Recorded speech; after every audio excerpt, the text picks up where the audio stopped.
오늘 그 원자핵공학 세미나 제7강 시작하겠습니다.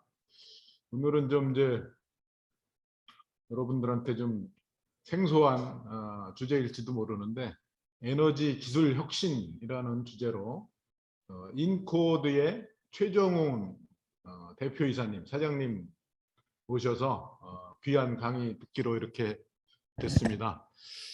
최정훈 대표님은 원래 학부에서는 기계공학을 전공하셨는데 과학원에서 기계공학 전공하시고 바로 금성사를 들어가셨더라고요. 네. 요새는 이제 LG 그러는데 옛날에는 럭키 골드스타를 해서 금성사를 81년인가 들어가셨어요. 네. 81년에 들어가셔서 오래 거기 근무하시면서 그게 이제 나중에 이제 LS 산전으로 이렇게 바뀌었는데 거기 사장까지 역임하시고 2012년에 이제 사장 하시고 이제 나오셔가지고 큰 뜻을 품고 인코드라는 이 에너지 전력망 기술을 다루는 그런 회사를 창업을 하셨어요. 창업을 실리콘밸리에서 하신 것 같고 그 일본 야후 저편의 그 손정희 회장 뭐 투자도 이렇게 소프트뱅크, 소프트뱅크에 투자도 받고 뭐 여러 군데서 투자를 받으셔가지고 지금 그 법인이 일본에도 있고 실리콘밸리에도 있고 한국에도 있고 이제 아주 큰 그런 그 소프트웨어 오리엔티드로 시작하셨는데 이제 지금 보시니까 하드웨어도 같이 에너톡이라는 것도 제가 찾아보니까 있더라고요. 예. 옛날 거. 네. 근데 이제 기본적으로 어떤 거에 관심이 많으시냐면 지금 이제 재생에너지 이런 게 확장이 되고 있는데 그렇게 되면 재생에너지는 변동성이 있어가지고 그 전력망의 불안정성을 야기할 수 있는데 이제 그거를 이제 안정화시킬 수 있는 여러 가지 뭐 하드웨어나 소프트웨어적인 기법 나중에 얘기하시겠지만 가상관성이라는 걸 제공하는 거 이런 것도 그런 기술 개발하시고 보급하시고 그다음에 이제 재생에너지가 늘어나면 결국 이제 뭐 태양광 같은 거 예를 들면 이제 각 가정마다도 있을 수 있고 공장마다 있을 수 있고 그래서 이 전력 생산이 퍼져가지고 분산돼서 일어나는데 그렇게 분산돼서 생산된 전력을 바로 이제 자기가 쓸 수도 있고 전력망에 공급할 수도 있고 또 뭐 예를 들면 자기 차가 전기차인데 거기 배터리에 저장을 했다가 나중에 이제 또 뭐 다 필요로 하는 그런 소비자한테 이렇게 제공을 할 수 있는 양방향으로 이렇게 거래를 할 수 있는 그런 저희 분산 전력 시스템 하에서 그런 양방향 거래도 있을 수 있는데 그런 것들을 이제 그러려면 이제 굉장히 데이터를 많이 수집을 하고 또 분석을 해서 적절한 소비자한테 공급자가 제공을 해주는 뭐 이런 것들을 해야 되는데 이런 것들은 이제 빅데이터 기반으로 이렇게 또 인공지능을 도입하셔서 이제 미래 전력망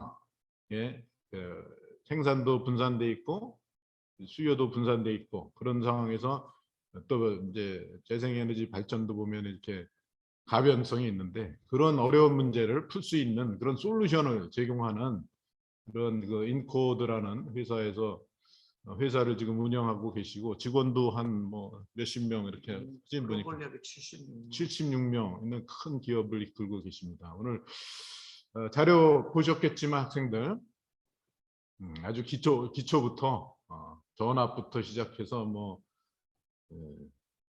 유효전력, 무효전력 이런 거 소개를 하시고 분산 전력망에서의 주파수 제어, 그다음에 이제 전력 거래 시장 자유화된 거에 대한 뭐 대비 뭐 이런 말씀을 시작으로 해서 이제 아주 혁신적인 그 미래 에너지 기술에 대해서 말씀해 주실 거니까 각자 잘 주의 깊게 들으시고 이따 이제 아마 자료가 많으셔가지고 1시간이 조금 넘을 수도 있는데 집중해서 들으시고 이따가 끝날 때 질문해 주시기 바랍니다. 자, 그럼 우리 또 잘 소리는 안 들리지만 박수로 우리 최 대표님 환영해 주시기 바랍니다. 반갑습니다. 네. 그 키보드 넘기는 거를 페이지업 이걸로 하면 되나요?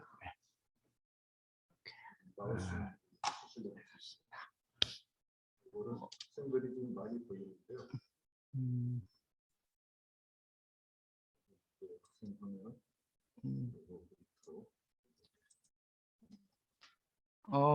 약간 얼굴을 약간 보기 하는 게 오히려 나을 것 같은데요. 왜냐면 이게 뭔가 사람이 있다라는 걸 느껴야.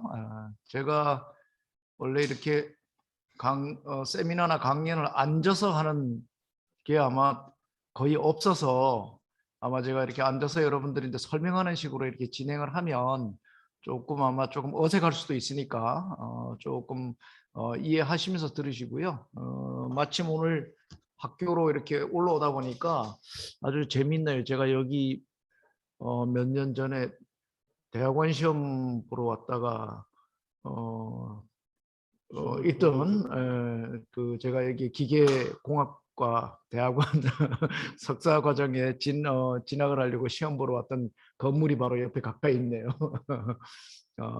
그때는 떨어져서 이제 회사로 입사를 하게 결정했던 그런 아마 아픈 시절이 좀 있었던 것 같고, 또 오다 보니까 2시에 우리나라 그 저기 인공지능 스타트업 100개 기업 발표가 있었는데 에너지 쪽에 유일하게 인코아드가 선정이 됐더라고요. 선정이 돼서 발표하고 그런 기쁜 일도 좀 생기고 그래서 원래는 오늘 자료를 제가 거의 한 90페이지 가까이 보내드린 걸로 기억이 나는데 이거는 아마 한 5시간 해야 되는데 교수님이 1시간밖에 시간을 안 주셔서 대신 여러분들이 그 자료를 보시고 공부하는 데 도움이 되셨으면 좋겠고요. 그중에 아주 중요한 핵심만 제가 설명을 드리면서 여러분들 공부들 다 그때 원자핵공학 하면 다 공부 잘하는 사람들이니까 한번 쭉 보시면 물리적으로 이해를 하시면 다 이해할 수 있는 영역이라서 아마 쉽게 진행이 될 거라고 생각이 들어요. 오케이. 우선 기초이론을 조금 설명드리는 게 괜찮을 것 같아서 앞에 이제 왜냐면 그 이번 주에 여러분들 기억나는지 모르겠지만 NDC라고 그 탄소 중립 관련돼서 목표 설정이 변경돼서 다시 발표가 됐어요. 지난번 발표를 2030을 했는데 국제적으로 굉장히 비난이 많아서 이번에 탄소 중립 위원회에서 다시 조정을 해서 발표했는데 아이러니컬하도 하게도 저는 굉장히 좀 부정적인 입장이에요.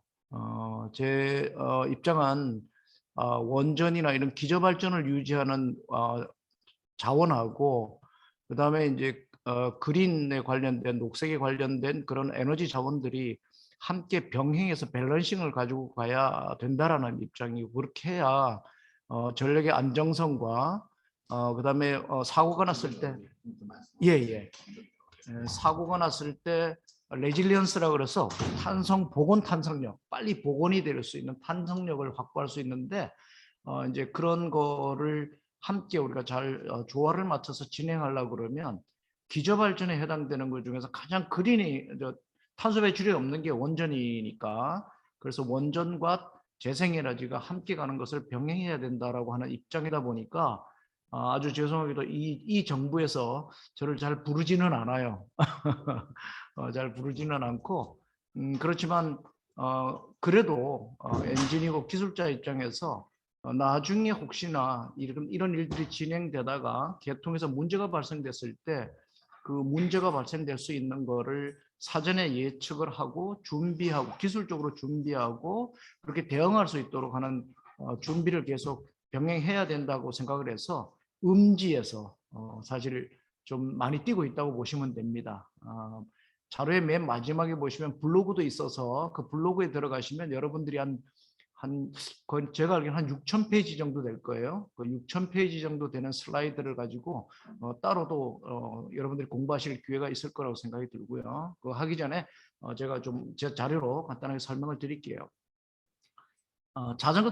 여러 명이 자전거 타는 거하고 주파수는 똑같아요. 재밌게도. 그러니까 여러 사람이 같이 가는데 저 한 사람 한 사람을 모두 다 발전기로 생각하면 돼요. 저기는 원전도 있을 수 있고 석탄 화력도 있을 수 있고 수력도 있을 수 있고 재생에너지도 있을 수 있잖아. 그렇죠? 근데 그게 한 사람이 속도를 많이 내고 한 사람이 속도를 천천히 낸다 그래서 저기 가는 속도가 엄청나게 가변되느냐면 그렇지 않아요. 그래서 자전거의 속도 조절을 하는 거하고 주파수가 움직이는 거하고 같이 움직인다고 보면 돼요. 뭐 나중에 관성 얘기는 미리 하게 되면 주파수 관련됐으니까 관성 얘기를 제가 좀 할 건데 여러분들 이너샤라는 게 있어서 발전기는 키네틱 에너지를 갖고 있잖아요. 그죠? 물리죠. 기계적 에너지를 갖고 있어서 동일한 속도로 돌아가야 되는데 재생 에너지, 태양광이나 배터리 같은 경우에는 뭐가 있냐면 이 이너셜, 키네틱 에너지가 없는 거예요. 그러니까 내가 저기 자전거 타고 우리가 막 같이 똑같은 속도로 달려가야 되는데 그 중에 한 사람이 페달을 안 밟아. 이너시아가 없는 거죠. 관성이 없는 거예요. 그러면 내가 속도를 내고 가야 되는데 전체 하나를 개통으로 봐야 되잖아. 그죠? 개통으로 봐야 되는데 그 중에 한두 사람이 관성이 키네틱 에너지를 투입을 못 해가지고 오히려 관성이 없으니까 개통을 당겨버리는 거예요. 그러면 주파수가 흔들릴 수 있어요. 가장 전력이 품질이 좋은 건 사인웨이브라 그랬어요. 그죠? 깨끗하게 사인웨이브를 가져가야 되는데 이 사인웨이브가 높이 속도가 한두 사람이 이너셔 때문에 줄어들면 그 사인웨이브의 앰플리튜드 높이가 줄어들거나 아니면 주파수가 60이 아니라 55로 떨어지거나 아니면 65로 올라가거나 이런 현상이 생길 수가 있어요. 그렇죠? 그래서 속도하고 즉 이렇게 주파수 제어는 그런 원리를 갖고 이용한다라고 보시면 되고요. 뭐 전압은 여러분들이 잘 알 거예요. 여러분 수압 물하고 전기는 똑같잖아요. 그죠? 물하고 전기 똑같아서 높은 곳에서 낮은 곳으로 물을 내려보내면 수압이 높은 곳에서 밑으로 내려보면 물이 내려가면서 압력 차이에 의해서 물이 흘러내려가잖아. 그렇죠? 그 압력 차이를 전압이라고 수압이라고 하듯이 전기도 마찬가지예요. 전기도 여러분들 발전소에서 원전도 다 마찬가지죠. 34.5kV 정도로 전압을 갖고 전기를 생산을 해요. 전기를 처음에. 그러면 발전소에서부터 수용가까지, 즉 소비자까지 갈라 그러면 소비자는 220V 전기를 쓰잖아요. 그렇죠? 220V 쓴다고 마지막에 라고 하면 전압을 34.5kV에서 멀리 보내야 되니까 말하자면 댐 높이 수압이 굉장히 높은 데까지 물을 올리듯이 전기 압력을 올려야 돼요. 그래서 그걸 승압이라 그래요. 승압이라 그러는데 거기에 변압기가 있는 거예요. 이게 변압기는 두 가지가 있어요. 승압 변압기가 있고 감압 변압기가 있어요. 그래서 34.5를 승압 변압기를 거쳐서 765kV, 765kV까지 끌어올렸다가 먼 데까지 보내는 거죠. 예를 들자면 우리나라의 남쪽에 울산이나 울진이나 남해나 이런 데서 전기를 발전소가 생산을 하는 경주나 전기를 생산해서 전기를 500km를 서울 수도권으로 달려오잖아요. 그죠? 그러면 저쪽에서는 765kV까지 높은 압력을 가지고 전기를 수도권까지 보내야 돼요. 그러면서 계속 승압을 하는 게 아니라 감압을 하는 거예요. 그렇죠? 그래서 765에서 365, 365에서 128 뭐 이런 식으로 계속 낮추면서 전기를 겨우 220V까지 변압기를 통해서 계속 내려오는 거예요. 그렇게 그러니까 전압은 수압하고 같다라고 생각하시면 되고요. 그 다음에 주파수는 아까 이너시아하고도 관련이 되어 있지만 수요하고 관련이 되어 있어요. 전기하고 지금은 우리가 배터리가 있어가지고 에너지 저장 장치가 있으니까 전기를 저장을 할 수가 있었잖아요. 근데 옛날에는 전기를 저장을 못해. 배터리가 없었기 때문에. 그러니까 전기를 바로 생산을 해서 바로 쓰지 않으면 전기는 버려야 돼. 그렇죠? 버려야 되죠. 그래서 옛날에는 개통해서 전기를 생산해서 버리는 데까지 몇 프로를 버리냐면 손실이 66%였어요. 그러니까 우리가 발전소에서 생산해서 수용가에 와서 전기를 쓰는 것은 저장 기능이 없었기 때문에 33%밖에 쓰지는 못했어요. 그 정도로 손실이 많았던 거죠. 그런데 여기에 발전하고 수요가 밸런스가 안 맞아서 그러니까 수요는 많은데 발전을 못 따라가. 그럼 발전이 감소가 되는 거잖아요. 적은 거잖아요. 그죠? 그럼 주파수가 떨어져. 그런데 수요가 많아가지고 발전을 갑자기 많이 하게 돼. 그렇게 되면 주파수가 올라가요. 그래서 주파수하고 공급과 수요 이거를 우리가 맞추는 걸 뭐라고 하는 밸런싱이라고 그래요. 이걸 우리나라 말로 수급 조정력이라고 합니다. 수급 조정을 잘해야 되는데 이 수급 조정을 잘못하면 주파수가 흔들린다라는 것을 알 수가 있죠. 그죠? 그렇게 이해하시면 될 것 같고요. 주파수 제어에 대한 걸 제가 하나로 정리를 해놨어요. 이거 한번 어디서 좀 보실 수도 있는 자료인데 보기 쉽지 않은 자료일 거예요. 제가 한 장으로 정리를 했는데 주파수가 저기 보시면 이건 지금 미국 기준으로 뭐 저희 회사가 미국 회사다 보니까 주파수를 다 50에다가 맞춰서 자료를 많이 작성을 했어요. 그래서 보시면 저기 50 헤르츠죠, 그렇죠?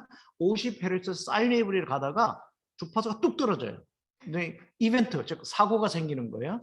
계통의 사고가 생겨서 이런 계통의 사고가 무슨 뭐 때문에 생길 수 있냐면 아까 얘기했듯이 관성이나 이런 게 부족해서 또는 수요와 공급 밸런스가 깨지면서 주파수가 급격히 떨어지거나 급격히 올라가거나 할 수 있잖아요. 이건 급격히 떨어졌을 때를 가정하는 거예요. 그렇게 급격히 떨어졌다가 그 다음에 이게 복원이 돼요. 복원이 되는데 이 복원되는 거를 우리가 레질리언스 리커버리라고 하는데 레스토레이션이라고 하는데 복원을 할 때 한 번에 주파수를 쫙 올리냐라고 하면 그렇게 못 올려요. 왜냐하면 아까 얘기했듯이 발전기 자체도 이너시아, 관성을 갖고 있고 계통 자체가 그렇게 빠르게 리스판스, 즉 반응하지 않아요.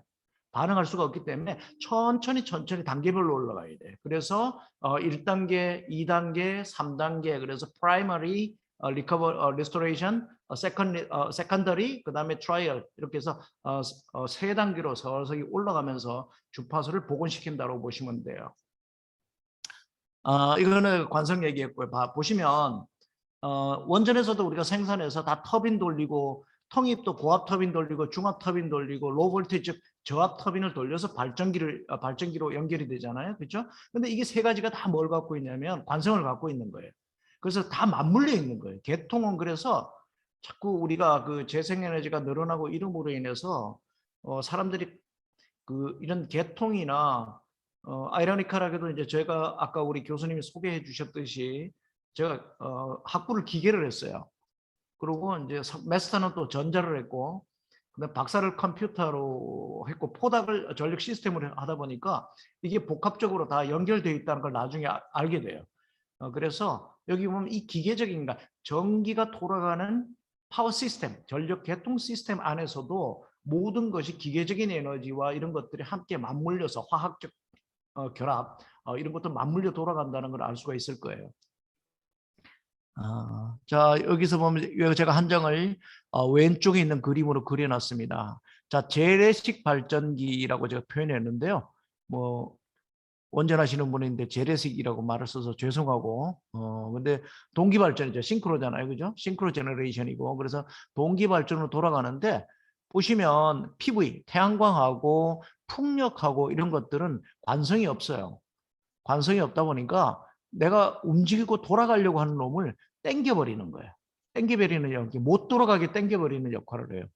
그러면 이놈이 당겨지지 않는다고 계통은 느껴야 계통은 움직이는 거잖아요. 그죠? 주파수가 60Hz로 계속 안정적으로 돌아갈 수가 있는데 내가 어느 쪽에서 관성으로 당겨져서 내가 못 따라가는 놈이 붙었다 라고 생각을 하면 계통은 60Hz를 안정적으로 돌리지를 못해. 돌리지 못하니까 60Hz로 안정적으로 돌아간다는 것을 가정할 수 있어야 돼. 이 가정할 수 있도록 만드는 기술이 가상관성 기술이에요. 그래서 이건 좀 이따 제가 설명을 드리고 아니구나 바로 나오네. 그래서 제가 가상환성이 그럼 뭐야 라고 하시는 분들이 있어서 한 장으로 이게 정리를 했어요.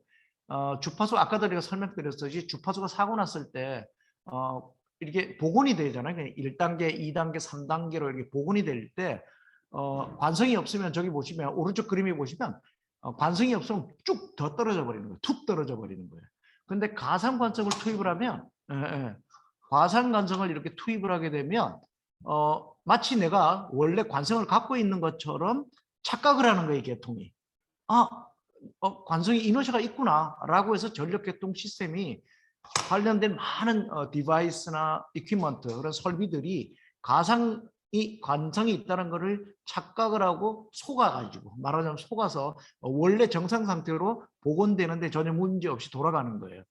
거기에 이제 왼쪽에 보시면 이런 것들의 구조를 이렇게 설명하면 되는 거예요. 그래서 과상적인 동기 발전기, 즉 발전기가 가상적으로 관성을 갖고 있다라는 것을 가정에서 만들어주고 가상적인 운동 에너지를 넣어주는 거죠. 제공해주는 거예요. 그 제공해주면 요놈이 무슨 짓을 하냐면 전력망, 그리드 포밍이에요. 그래서 소프트웨어 알고리즘으로 그리드에서 움직이는 그리드의 계통에 관련된 무효전력과 유효전력 이런 것들이 정상적으로 균형을 맞추면서 돌아갈 수 있도록 하게 만들어지는 거예요. 그래서 그 정상적으로 유효전력과 무효전력 균형을 맞춰서 전압하고 주파수를 일정하게 유지하게끔 해주는 기술을 그리드 포밍 기술이라고 그러고요. 그다음에 그거를 하기 위해서 하드웨어나 소프트웨어적으로 그런 알고리즘이나 하드웨어를 구축해서 제어하는 거를 뭐라 그러냐면 가상관성 제어라고 그러는 거예요. 그래서 이게 굉장히 중요한 요소고요. 아주 재미있게 여러분들이 전기과 교수님들 분들인들에도 이걸 가지고 질문을 하시면 대답 못 하시는 분들이 많아요. 아마 거의 80%는 대답 못 하실 거예요. 이게 왜 그러냐면 옛날에 전기공학 하신 지금까지 전기공학을 하셨던 교수님들은 옛날 재래식 계통, 트래디셔널하고 티피컬한 옛날에 전통적인 전력 계통으로 공부를 하셨어요. 그러다 보니까 전력 전자라는 시스템들이 전력 계통이 많이 들어오는 것을 공부할 기회가 많이 없었어요. 없으시다 보니까 재생에너지나 이런 전력 전자 관련된 기기가 개통이 들어왔을 때 무슨 문제가 생길 수 있을 것인가라는 것을 학문적으로 많이 연구할 기회가 없었어요. 그래서 여기 이런 것들이 나온 게 옛날에는 아주 아이디어란 생각이었지만 이제는 현실화되고 있다 이렇게 보시면 돼요. 그래서 이런 거 하고 질문 툭 던지면 잘못하면 연세 조금 많으신 분들은 대답을 못 하시니까 망신을 주시면 안 되고요. 그다음에 이제 전력을 그러니까 전압이 있고 주파수가 있으면 우리가 이제 두 개를 다 곱하면 뭐가 되죠? 전압하고 전류를 곱하면 전력이 되잖아요. 그렇죠? 근데 전력하고 전압을 곱할 때 그러니까 유효 전력과 무효 전력이라는 거 있어요. 그러니까 유효 전력은 P 값이고 무효 전력은 Q 값이에요. 근데 P 값은 뭐냐면 V 곱하기 I 전압 전류 곱하기 코사인 세타예요. 그래서 코사인 세타를 뭐라 그러냐면 파워 팩터, 역률이라고 그래요. 역률이라고 그러고 그래서 P는 이걸 V의 코사인 세타고 Q는 반대, 90도 각도를 가진 반대 무효 전력은 VI 사인 세타예요. 그런데 두 개를 VI 코사인 세타하고 그거를 두 개 다 제곱 루트를 씌우면 P 값이 뭐가 나오면 A 값이 나오죠. 그렇죠? 그래서 이제 전력이 나오는 거잖아요. 그거를 이제 피상전력이라고 그러죠. 피상전력.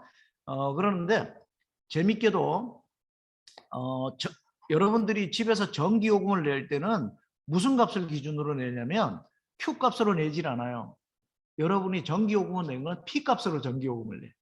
그래서 유효 전력을 계량기에 보면 집에 과금 즉 전기요금을 내는 건 계량기에 관련돼 있잖아요. 그렇죠? 계량기가 리딩을 하는데 계량기의 유효 전력하고 무효 전력을 같이 측정을 해요.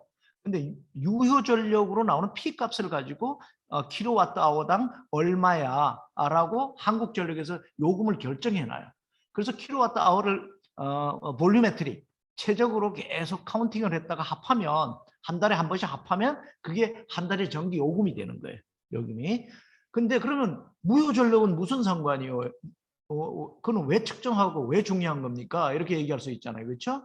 근데 무효 전력은 유효 전력이 안정적으로 유지되려면 무효 전력이라는 게 있어요. 말하자면 집안에 가면 엄마와 아버지가 있듯이 P가 아버지면 Q 값은 어머니가 되는 거예요. 야구를 할 때 여러분들이 알지도 모르겠지만 피처가 캐트인데 공을 던질 때 아주 스트레이트 포워드하게 던질 수 있어요, 없어요? 못 던질 거예요, 그렇죠? 그러니까 공이 스트라이크 존에 들어가게 하려고 그러면 약간 띄워서 보내야 돼, 공을.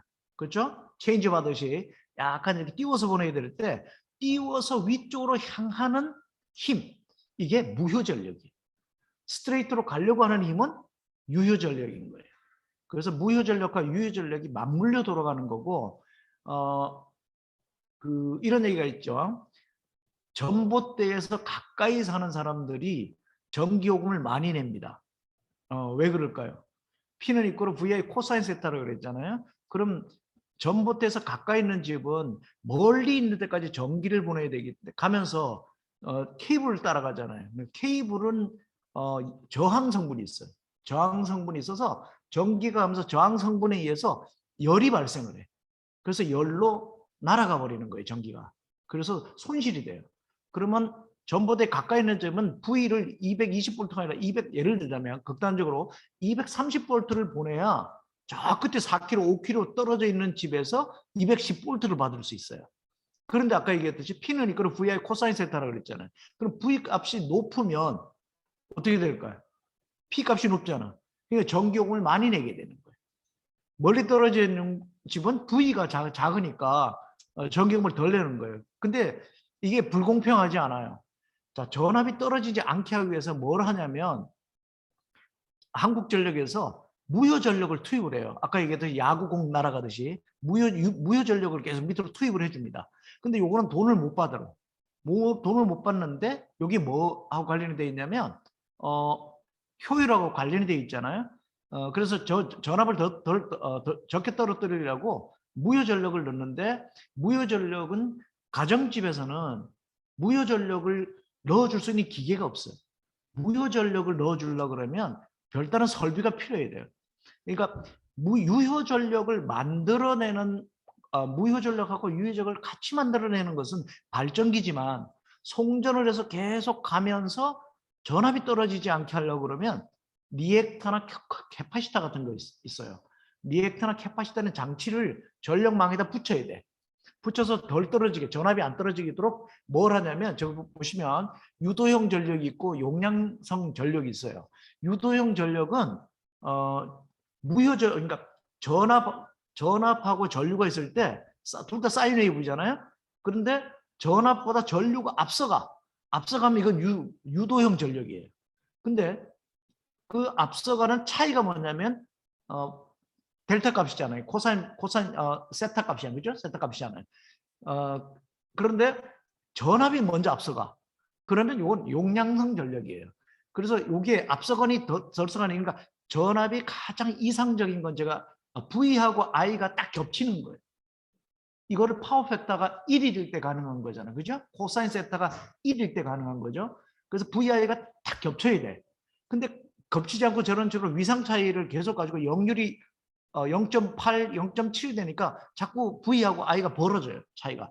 이걸 안 벌어지게 하기 위해서 유도형 전력 같은 경우에는 전류가 앞서가는 걸 덜 앞서가게 하려고 캐파시터 뱅크라는 걸 붙여요. 붙여서 당겨줘. 전류를 당겨주는 거예요. 먼저 못 가게. 그 다음에 용량성 전력은 전압이 앞서가. 전압이 앞서가니까 여기는 리액터라는 걸 붙여요. 그래서 전압이 빨리 따라갈 수 있도록 밀어주는 역할을 하고 그렇게 해서 중간에 무효 전력을 컨트롤하는 장비들이 붙어요. 그러니까 전력 계통에서는 발전기만 있는 게 아니라 이런 전력을 무효 전력, 유효 전력을 잘 제어하기 위해서 뭐가 듣냐면 커패시터 뱅크도 붙고 아까 전압을 떨어뜨리고 올려가기 때문에 뭐가 붙냐면 변압기도 붙고 또 그다음에 리액터 같은 장치도 붙고 그러는 거예요. 뭐 이것만 갖고 1시간 설명해야 되는데 이 정도만 넘어가겠습니다. 자, 유효 전력은 아까 얘기했듯이 그 전압이 가다가 떨어지면 무효 전력을 투입을 해줘야 돼. 투입을 해줘야 되니까 중간에 이런 식으로 무효 전력을 전압이 올라가면 무효 전력을 투입을 해주는 거고 전압이 떨어지면 무효 전력을 빨아들여야 돼. 흡수해줘야 돼. 그런 역할을 하고 있다라고 보시면 되고요. 자, 왜 제가 다니면서 재생에너지가 들어왔을 때 우리가 안정적으로 유지하는 스테빌리티를 자꾸 강조하냐면 이것 때문에 강조하는 거예요. 전력 계통의 안정도는 크게 세 가지가 있어요. 자, 그러니까 로타 앵글이라는 게 있잖아요. 발전기가 돌아갈 때 발전기가 로타를 갖고 있는데 이 로타가 앵글을 갖고 있어요. 각도를 갖고 있죠. 근데 이 각도가 아주 일정하게 돌아가야 되잖아요. 발전기 차원에서. 그렇죠? 일정하게 돌아가야 되고 요놈이 아까 제가 말씀드렸듯이 계통으로 흘러 들어와서 송전을 하면서 생기는 프리퀀시, 주파수도 굉장히 스테이블해야 되고 전압도 계속 스테이블해야 돼. 요 세 놈을 딱 묶어서 몇 퍼센트 안에 들어와야 돼 하고 규정을 해놓는 거를 레귤레이션이라고 그래요.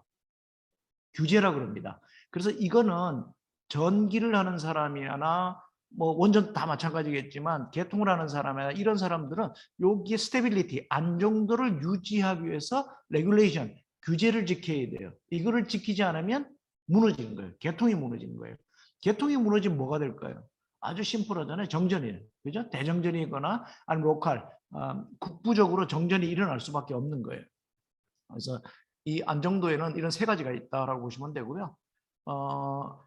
여기는 내가 한 장으로 그려놨는데, 그럼 전력 계통에서 밸런스, 이 계통의 굉장히 밸런스를 가지고 움직이려고 그러면 한 개 갖고 뭐 이렇게 제어하면 되는 게 아니에요. 아주 복합적이에요. 굉장히 복합적인 거예요. 컨섬션도 우리가 예측하고 잘 지어야 되고, 발전소에서 발전기도 잘 맞게 생산을 해야 되고, 그 다음에 이너샤가 부족한 것들이 다 계통에 붙었을 때, 그럼 이거를 어떻게 잘 영향을 안 받게 계통을 만들어 준다든가. 그래서 이제 그 다음에 발전소에서 그러면 사고 났을 때 1차 보건 제어를 어떻게 해야 되고 2차 보건 제어를 해야 되고 이런 걸 해야 되고, 그 다음에 망해 주파수를 어떻게 유지할 건가, 이런 것들이 복합적으로 맞물려서 전력 계통이 밸런스를 이룬다라고 보시면 돼요. 이것도 제가 한 장으로 좀 만화처럼 그려놨습니다. 이런 그림을 왜 그리냐면, 이거는 전기 하시는 분들은 이런 그림 잘 안 그리세요.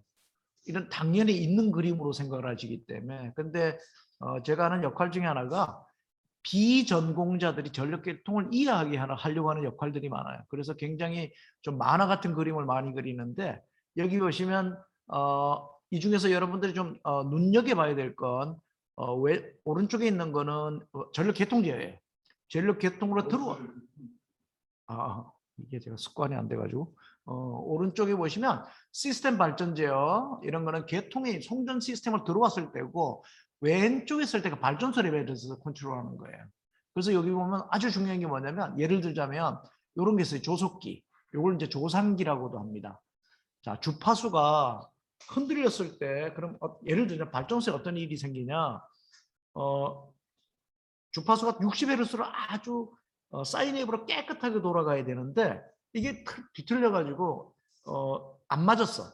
그러면 조산기라는 게 탈주를 합니다. 그러니까 기계적으로 말하면 아주 일정하게 이게 돌아가야 되는데, 돌아가다가 어느 놈 앞쪽에서 당기는 놈은 빨리 돌아가려고 그러고, 조산기는 요게 기계적 그 매스를 갖고 있잖아요. 질량을 갖고 있으니까 안 돌아가려고 그래. 근데 이게 너무 급격히 차이 나면 이게 어떻게 토션이 생기잖아요. 그죠? 토르크가 발생해서 토션이 생기니까 축이 어떻게 되겠어요? 부러져 버리는. 이게 발전기 축이 부러지면 어떻게 돼?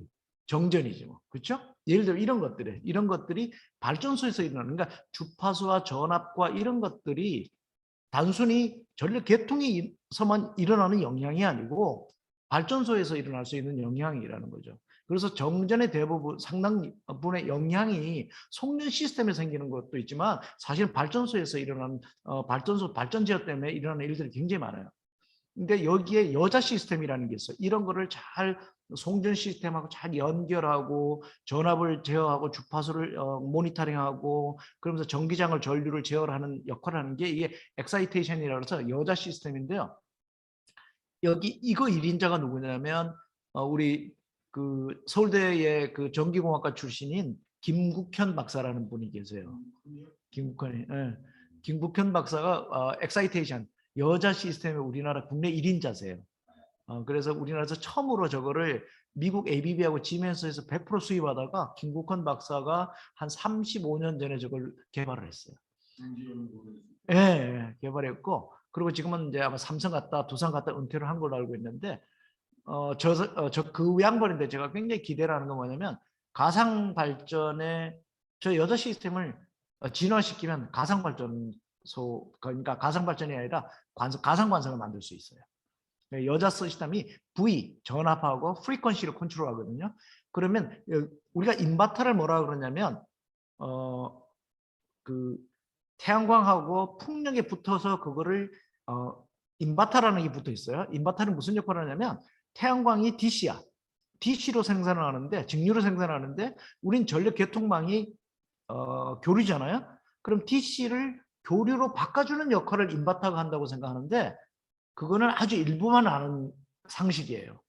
인버터는 원래 이름이 VVVF예요. Variable Voltage, Variable Frequency예요. 그래서 인버터가 하는 역할은 전압과 전류를 variable, 가변시켜주는 역할을 해요. 엑사이테이션이 그 역할을 합니다. 아주 큰 시스템에서, 발전 시스템에서. 그러니까 가상관성을 아까 제 앞에서 가상관성 시스템 그림을 그렸는데 그 그림이 사실은 전력전자 인버터 엑사이테이션을 이렇게 조금 모디파이한 그림이에요, 사실. 그래서 불가능한 기술이 아니라 언제든지 우리나라가 가능한 기술을 서울대 전기과에서 이미 연구를 했었다라고 보시면 돼요. 네. 되고요. 이것도 좀 꼭 설명을 하고 넘어가야 될 텐데 그러면 발전소에서 발전을 한 다음에 계통으로 들어갔을 때 제어하는 순서가 있어요. 그냥 발전해서 송전망으로 전기를 보내고 이렇게 급전을 하고 한다 해서 전력 계통이 잘 돌아가서 소비자까지 전기가 전달되는 게 아니에요. 처음에는 발전소 코디네이션이라고 해서 발전을 어떻게 할지 리소스, 자원들을 잘 어떻게 물리적으로 잘 결합할 거냐, 코디네이션 할 거냐라는 것을 계획을 해야 돼. 그 다음에 따라 들어가는 게 뭐냐면 전압 제어가 들어가요.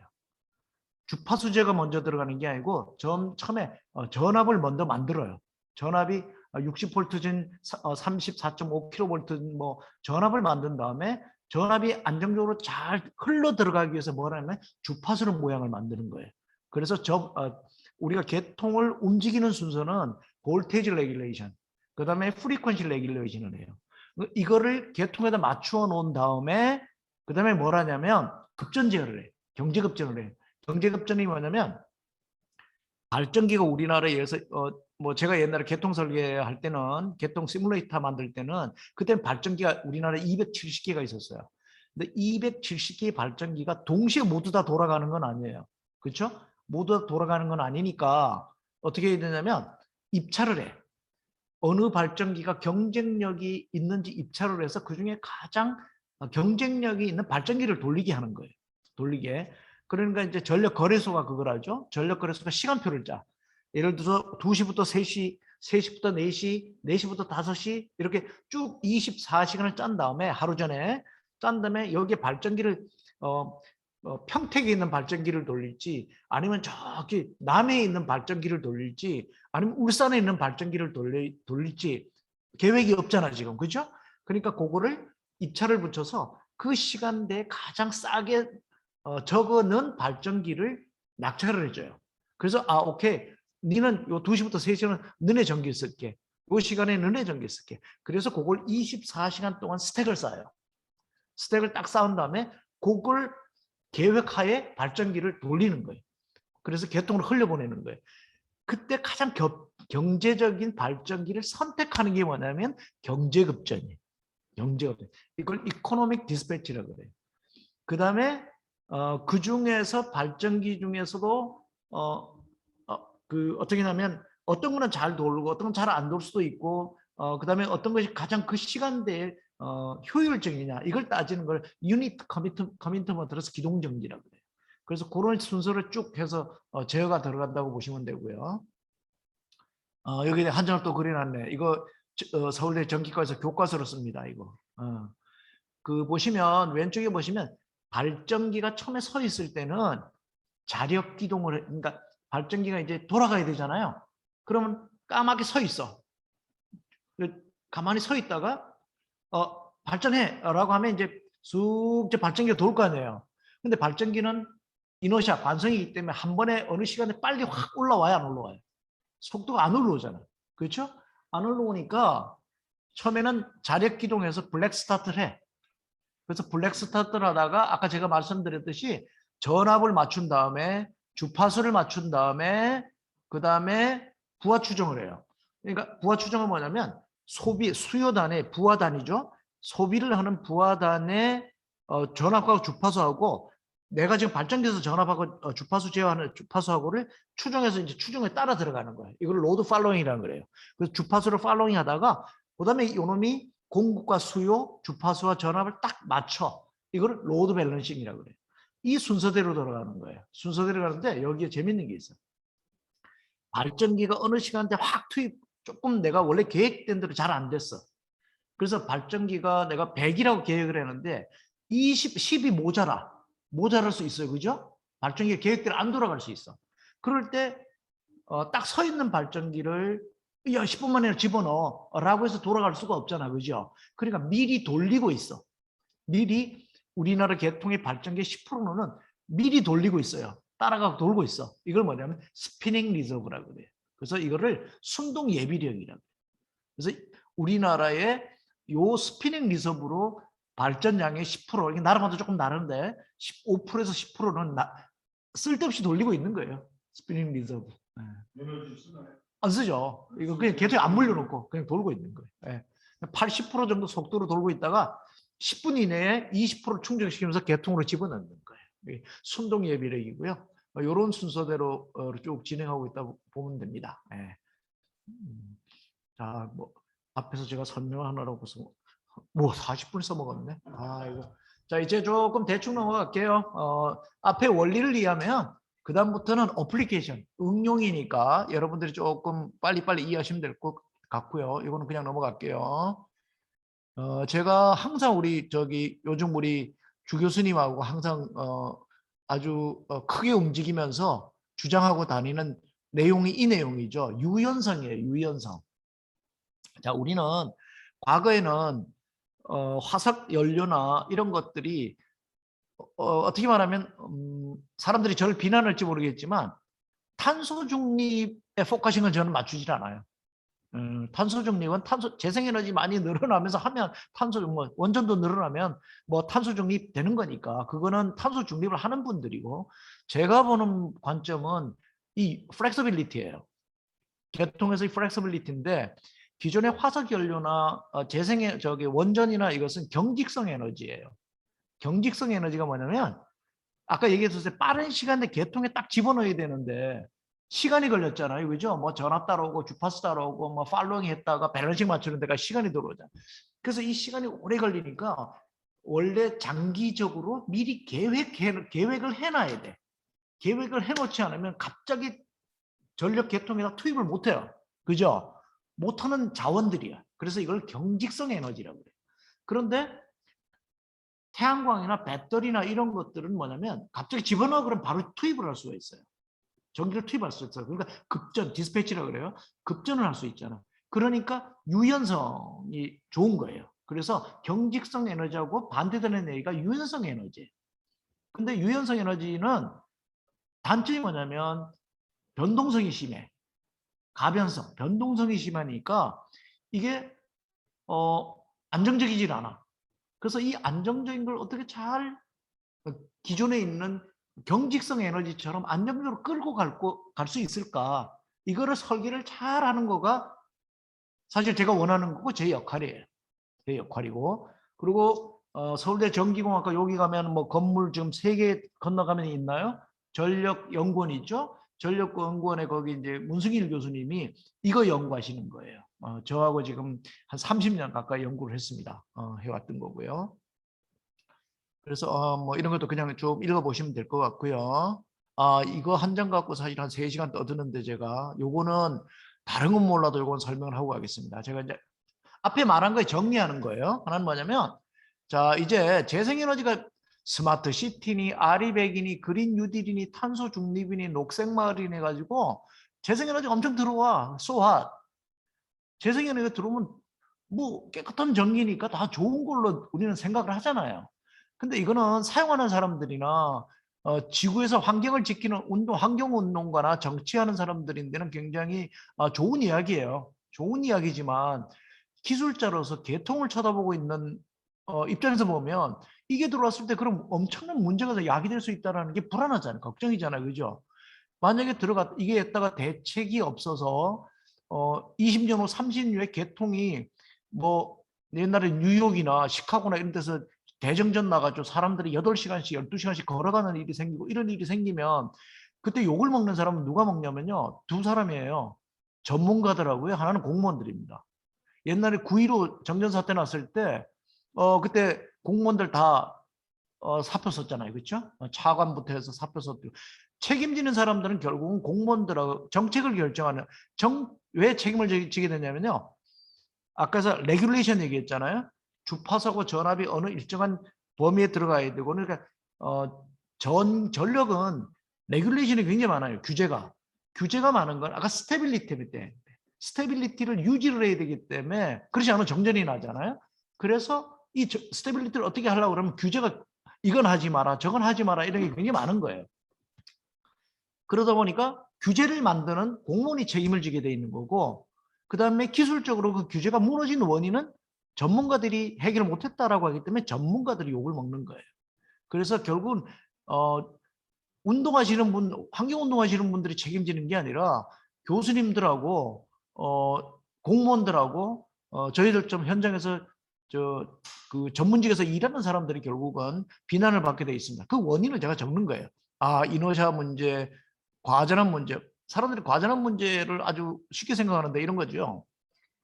태양광하고 배터리가 어디에 달라붙냐면 송전망에 잘 달라붙질 않아요. 송전망에 달라붙는 건 유틸리티 스케일이라 그래서 전력회사에서 엄청난 기가 단위, 수백 메가 단위짜리 큰 걸 붙이는 거잖아요. 근데 이거보다 더 심각한 게 뭐냐면 배전망에 달라붙는 거예요. 송전망하고 배전망은 구조가 틀려요. 송전망은 메쉬로 이루어진 거예요. 이렇게 방사형 그물망으로 만들어진 거고요. 배전망은 레디얼망이에요. 그래서 이게 그물망으로 돼 있어. 이렇게 뭐라 그러냐? 방사형망이라거나 방사형망으로 돼 있어요. 그래서 배전망은 전기가 갔다가 다시 돌아오는 구조로 이렇게 한 방향으로 갔다 한 방향으로 오는 구조를 이렇게 여러 개 방사형으로 엮어놓은 거고요. 메쉬망은 한 망에서 서로가 자기들이 컨트롤을 하면서 코디네이션을 할 수가 있어. 자기들이 협조하면서 그거를 제어하면서 커버를 할 수 있어. 근데 배전망은 안 돼요, 이게. 그러니까 무슨 일이 생기냐면 배전망에 어느 한 배전망에 태양광이 잔뜩 달라붙었어. 그러면 뭐가 올라가냐면 태양광에서 만드는 전기를 배전망에다 집어넣기 때문에 전압이 올라가요. 전압이 올라가면 사람들은 아이러니컬하죠. 태양광으로 생산했는데 전기요금은 내가 많이 내는 꼴이 생길 수 있지. 그죠? P는 VI 코사인 세타라 그랬잖아요. 그럼 배전망에서 V 값이 올라가. 그럼 P 값이 올라가잖아. 그럼 전기요금이 올라가. 이런 문제가 생기죠. 그래서 오히려 전압이 떨어지는 문제가 아니라 분산 재생에너지가 들어오면서 과전한 문제가 생길 수 있다는 거예요. 그 다음에 주파수 교란, 아까 이너시아 같기 때문에 주파수 교란, 파워 퀄리티, 그 다음 컨제스션 문제가 생기죠. 컨제스션은 도로가 우리가 3개가 있다가 1개로 줄어들었어. 그럼 병목 현상 생기잖아요. 전기도 똑같아요. 전기도 개통망이 배전망이 달라붙었다가 송전망으로 들어가려고 그러면 갑자기 어느 쪽에서 재생에너지 너무 많이 달라붙어 가지고 과잉 생산을 해서 들어가. 그럼 송전망이 못 받아요. 컨제스션이라고 그러죠. 이거. 컨제스션에서. 그래서 송전 개통이 혼잡이 생겨요. 그래서 이런 문제 때문에 제주도는 무슨 일을 하냐면 커테인먼트라고 그래서 풍력 발전을 어느 피크 시간대에 요구하는 전기보다 더 너무 많이 생산하는 거예요. 근데 이걸 송전망이 못 받아줘. 그러니까 그걸 어떻게 해요? 발전기를 자르는 거예요. 그걸 뭐라면 여기 오른쪽에 있듯이 커테인먼트라고 그래요. 커테인먼트. 어디 있나? 여기 있죠? 커테인먼트. 자, 이런 것들. 그래서 이런 것들을 해결하려고 그러면 한 4가지 정도로 제가 정리했는데 flexibility, 그 다음에 수요와 공급을 잘 맞춰야 되는 밸런싱 문제, 그 다음에 밸런싱 문제가 깨졌을 때 빨리 어느 짧은 시간대에 정상적인 주파수 전압을 회복할 수 있으려고 그러면 램핑을 해야 돼. 확 뛰어 올라가서 그 시간 맞춰야 되니까 램핑에 대한 문제. 그 다음에 초과 발전을 버려야 되는 문제가 생기니까 이걸 버리지 않도록 출력을 제한하는 문제인데 이걸 효과적으로 어떻게 사용을 잘할 수 있게끔 해결하는 방법을 찾는다든가 이런 문제들이죠. 그 다음에 사고 났을 때 어떻게 레질리언스 할 거냐 이런 문제들. 그래서 여기 보면 쭉 보면 이제 제가 이런 걸로 해결을 해야 된다라고 해서 쭉 써놨고요. 네. 이제 쭉 넘어갈게요. 자, 이것도 그냥 넘어가고 이미 다 설명했고, 이놈은 제가 어떤 그 캠프에서 어느 캠프가 연락이 왔는데 뭐 이거를 하나 좀 부산전원 들어왔을 때 어떤 서비스가 시장에서 만들어지고 문제가 될 것 같냐 정리를 좀 해달라고 해서 처음에는 아주 쉽게 해서 보내줬는데 수준이 높게 요구를 해서 이걸 한 장을 따로 제가 정리를 해서 보낸 자료입니다. 이거 한 장에 다 들어있다고 보면 돼요. 한 장으로 해달라고 그러더라고요. 그요. 자, 근데 이것도 뒤에 나오는 내용을 이 한 장에다 제가 다 정리를 한 거예요. 정리를 한 거고 쭉 한번 보도록 합시다. 그럼 이런 문제를 해결하기 위해서 기술적인 혁신을 어떻게 나갈지 아마 제가 한 30가지 정도 기술을 요약을 한 것 같아요. 네. 이렇게 30개의 그러니까 기술 혁신은 어떻게 부문에서는 뭘 해야 되고 개통 운영에서는 뭘 혁신을 해야 되고 그다음에 비즈니스 모델을 뭘 만들어내야 되고 왜냐하면 아무리 좋은 기술을 개통에 맞게끔 잘 설계를 하고 발전이나 뭐 모든 걸 잘 만들었어. 그렇지만 여기에 누군가가 돈을 투자를 정부가 투자를 하든지 전력회사가 투자를 하든지 아니면 돈을 버는 비즈니스 하는 사람들, 기업이 투자를 하든지 해야 되잖아. 그렇죠? 그러려고 그러면 뭐가 있어야 되냐면 비즈니스 모델이 없으면 결코 투자 못 해요. 안 하죠. 그렇죠? 기업은. 그러니까 여기서 비즈니스 모델은 기업이 돈을 벌 수 있는 모델이 뭐가 있을까라는 것을 몇 개 예시를 한 거고 여기 개통 운영 같은 경우에 기업이 들어와서 개통 운영을 하기 위해서 돈을 투자하지는 않을 거예요. 근데 이제 이 포인트는 전력회사가 분산전이 들어왔을 때 개통 운영에 적어도 이거는 해결을 하고 대비하고 준비를 해야 된다. 이거를 하기 위해서 제가 정리를 쭉 했고요. 한 30가지 정도 정리를 했습니다. 보시면 되고요. 우선 유틸리티 규모의 배터리. 이거는 우리나라 그 한국전력이 조금 우리가 왜 그런지는 모르지만 조금 빠르게 배터리를 좀 과감하게 투자를 해야 돼요. 근데 투자를 잘 안 해요. 왜냐하면 이거는 내가 봐서는 한전의 수익성하고도 관련돼 있기도 하지만 미래의 전력망에서 문제가 발생했을 때 그건 두 가지인데 분산 전원이 잔뜩 들어오면 개통을 자꾸 증설해야 된다는 과거 방식의 생각을 갖고 있는 거예요.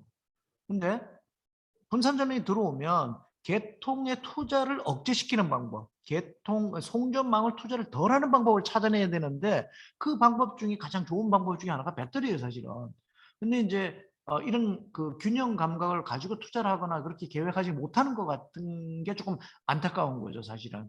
물론 돈도 많이 들어가고. 그리고 여러분들이 보시면 테슬라나 이런 데서 미국에서 기가 단위로 배터리 투자하고 있을 거예요. 에너지 저장 장치. 그런 것들이 다 이유가 있는 거예요. 그냥 돈 벌리기에 투자하는 것도 있지만 사실은 전력회사하고 힘을 합해서 수익을 보장하면서 이렇게 투자하도록 유도를 해주는 거예요. 이거 한 장도 이것도 제가 알기는 아마 서울대 전기과에서 교과서로 쓰는 슬라이드로 알고 있습니다. 그 자료를 쓰는 자료고요. 그래서 이거 한번 보시면 전력망에서 ESS가 들어가서 무슨 역할을 하는지 다 적어놨습니다. 다 적어놨고요. 너무 제가 이걸 작성하면서 너무 만병통치약처럼 적어놔가지고 조금 공격을 받기도 하지만 사실 뭐 틀린 말이 아니니까 적어놨고요. 그다음에 이제 배터리는 두 가지로 나누죠. 송전망에 그러니까 우리가 미터라는 게 있습니다. 계량기. 여러분들 뭐 아마 제가 이게 온라인이면 오프라인이면 제가 물어보고 싶은 게 있는데 아파트 단지에 계량기 몇 개 들어오는지 아세요? 한전 계량기. 모르죠? 네. 그렇게 생각하시잖아요. 한전 계량기는 아파트 전체 통틀어서 한 개 옵니다. 한 개 들어와요. 그러니까 집집마다는 건설회사가 다는 거예요. 그래서 관리소가 관리하기 위해서 다는 거예요. 그런데 한전은 개별의 집에 들어가 있는 계량기 값은 관심 없어요. 그게 다 합해져는 인입단 입구에 계량이 한 대 붙은 데다 이렇게 하나 놓고 통으로 다 계산해서 그냥 돈 걷어가 버리는 거예요. 근데 그거를 가정집마다 나누려니까 개별 계량기가 붙어 있는 거예요. 그래서 그 통으로 붙어 있는 그 계량기를 뭐냐면 한전에서는 고메타라 그래요. 고메타라 그러는데 이 미터를 기준으로 미터 후단은 가정집에 달라있는 계량기가 있잖아요. 이걸 미터 후단 계량기라 그래요. 이걸 뭐냐 비하인드 더 미터. 미터 후단에 달라붙었다. 비하인드 더 미터고 앞쪽에 붙는 게 뭐냐면 프론트 더 미터. 미터 전단에 붙어 있다. 그래서 미터 전단에 붙어 있는 건 전력 희석이라는 게. 전력 희석이라는 게. 그런데 배터리가 두 가지가 붙을 수 있잖아요. 하나는 프론트 미터, 그러니까 미터 전단 송전망이나 배전단, 큰 배전단에 붙을 수가 있고 중압 쪽에. 그다음에 계량기를 과금하고 있는, 개별 과금하고 있는 미터 후단에 붙을 수 있잖아. 그러니까 가정용 배터리 같은 건 비하인드 더 미터 배터리예요. 그죠? 그래서 두 개를 구별해서 생각을 해야 돼요. 구별해서 생각해야 되고. 그래서 이제 기술적인 거는 이제 이런 문제가 생기고. 그래서 여기 나중에 내가 설명을 드릴 텐데 DSO, TSO 얘기가 나올 거예요.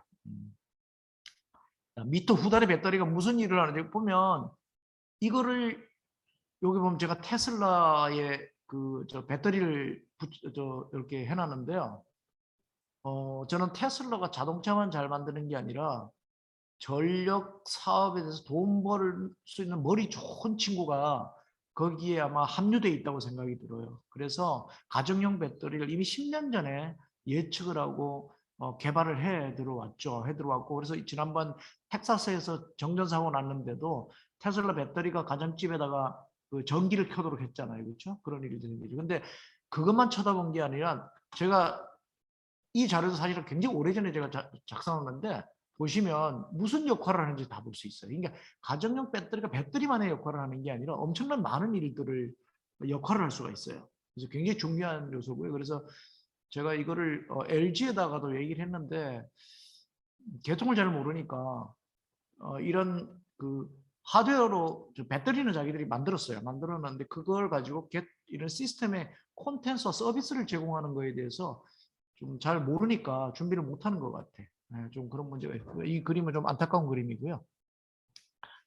전기 자동차 스마트 충전이죠. 이것도 거의 달리는 발전기라고 보시면 됩니다. 전기 자동차를 우리가 이런 일 있죠. 뭐 뒤에 나오는 설명이지만, 그러니까 제주도에서 전기가 어느 시간대 전기가 남았어요. 그죠? 그러면 전기를 쓰지 않으면 버려야 되잖아요. 그죠? 버려야 되죠? 그러면 사람들인데 쓰게 하면 되잖아. 그 어떻게 하면 될까? 휴대폰으로 예약하게 만들어 놓는 거예요. 내일 2시부터 4시까지 요 시간대에 몇 킬로와트 아워까지 돈 얼마까지는 무료로 충전해 드릴게요 하고 예약할 수 있도록 그 전기 자동차에서 가지고 있는 사람이 예약을 해 놓는 거예요. 그래서 그 시간대에 충전소에 가서 꽂아놔. 그럼 그 시간은 무료야. 공짜로 충전, 남는 전기가 충전해 주는 거죠. 이걸 뭐라 하면 제가 이름을 만들었어요. 플러스 DR. 플러스 수요 반응이라고 이름을 붙였어요. 그렇게 해가지고 전기를 쓰게 해주면 발전소도 좋고 소비자도 좋고 그죠? 그래서 지역 상생이 되잖아. 근데 이렇게 이제 아이디어를 내는데 그게 다 비즈니스 모델인 거죠. 그래서 어차피 버리는 거예요. 어차피 버리는 전기니까. 카트리먼트는 어차피 버리는 전기거든요. 예. 그래서 이제 그 시간에 그 남는 전기 갖고 수소로 변환도 할 수 있고 또 열로 만들어 가지고 주민들한테 열도 무료로 줄 수 있고 이런 이제 아이들이 있을 수 있죠. 네. 그래서 전기 자동차가 전력망에 들어왔을 때 이 플랫폼 결합을 어떻게 할 거냐라고 해서 제가 또 그림을 이렇게 한 장을 그려놨고요. 이것도 아주 인기가 좋은 그림 중에 하나입니다. 그 다음에 이제 아까 좀 전에 말씀드렸죠. 재생에너지 갖고 열을 변환하는 거예요. 열을 변환한다는 것은 열을 쓰는 게 아니라 열로 전기를 저장하는 거예요. 전기를 저장하는 방법은 배터리로 저장하는 방법이 있고 열로 저장하는 방법이 있고 수소로 저장하는 방법이 있어요.